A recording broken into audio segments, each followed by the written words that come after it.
ஒருத்தருக்கு வந்து செய்வினை இருக்குன்றத எப்படி தெரிஞ்சுக்கலாம்? என்னென்ன மாதிரி அறிகுறிகள் இருக்கும்?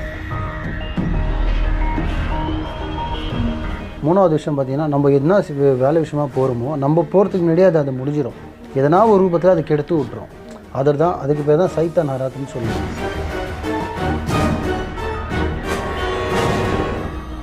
இல்லை என்ன சொல்கிறது, மூதேவி வந்தால் ஸ்ரீதேவி வெளியே போய்டுன்னு சொல்லுவாங்க. ஓகேங்களா? இப்போ நம்ம வீட்டுக்கு ஒருத்தர் நம்ம அழிஞ்சிடணும், நம்ம முன்னேறவே கூடாது, அவன் வருமானத்துலேயும் சரி, பிஸ்னஸ்லேயும் சரி, குடும்ப விஷயத்துலேயும் சரி, அவன் தலை தூக்கக்கூடாது, அவன் இதோட முடிஞ்சிடணும் அப்படின்னு சில பேர் பண்ணுறாங்க. அந்த மாதிரி பண்ணும்போது அது ஃபஸ்ட்டு ஸ்டார்டிங்கே கனவுலேருந்து ஆரம்பிக்கும். பிரிஞ்சு போன கணவன் மனைவியெல்லாம் சேரணும் அப்படின்னா வழி இருக்கா இங்கே உங்கள்கிட்ட? அதில் தான்மா ஸ்பெஷலு.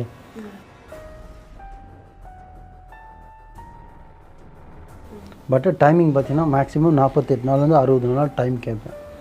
இன்றைக்கி செஞ்சு 3 நாளில் 4 நாளில் சொல்கிறதெல்லாம் டோட்டல் போய் அப்படி நட முடியாது. எல்லாத்துக்கும் ஒரு டைமுன்னு ஒன்று இருக்குது, படிப்புன்னு ஒன்று இருக்குது. எது வேணாலும்மா இங்கேருந்தே பண்ணலாமா, சரிங்களா? இங்கேருந்தே பண்ண முடியும். நம்ம எதிர்பார்க்குற விஷயந்தான் என்னென்னு தேவைப்படுது. இப்போ ஒருத்தருக்கு வந்து செய்வினை வைக்கிறாங்க அப்படின்னா அந்த நபர் வந்து எதிர்க்க இருக்கவங்களுக்கு எந்த எக்ஸ்ட்ரீம் வரைக்கும் போய் செய்வினை வைக்க முடியும்? இப்போ செய்வினை யார் வச்சாங்கன்றத கண்டுபிடிக்க முடியுமா? முடியும். எப்படி முடியும்னு பார்த்தீங்கன்னா, சில பேர் வந்து வாயை எடுத்து சொல்லுவாங்க.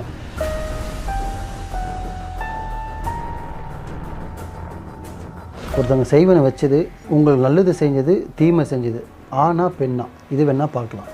அவங்க எவ்வளோ டிஸ்டன்ஸில் நம்ம கூட இருக்காங்க, ஐ மீன் சொந்தமாக இல்லை அசலலாம் அப்படின்னு பார்க்கலாம்.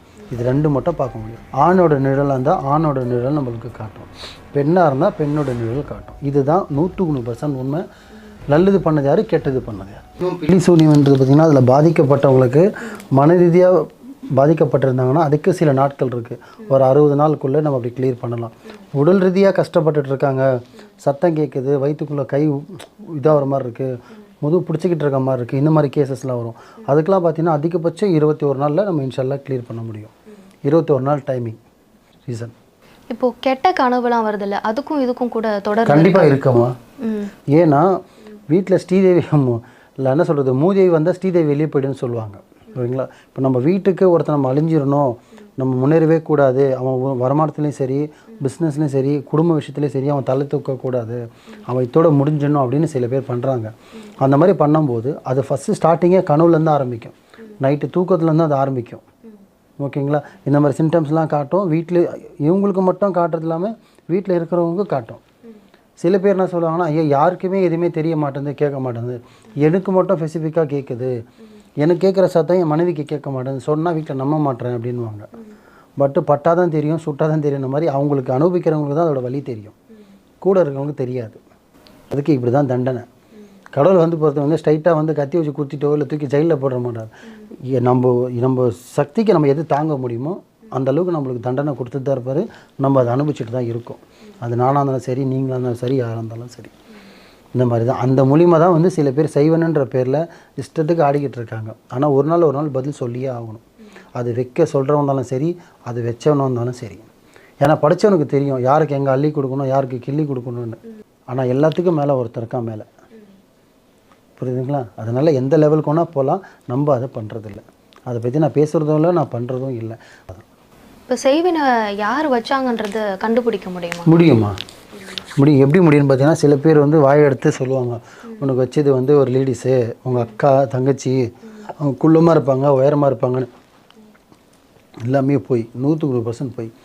ஒருத்தவங்க செய்வனை வச்சது உங்களுக்கு நல்லது செஞ்சது தீமை செஞ்சது, ஆனா பெண்ணா, இது வேணால் பார்க்கலாம். அவங்க எவ்வளோ டிஸ்டன்ஸில் நம்ம கூட இருக்காங்க, ஐ மீன் சொந்தமாக இல்லை அசலலாம் அப்படின்னு பார்க்கலாம். இது ரெண்டு மட்டும் பார்க்க முடியும்.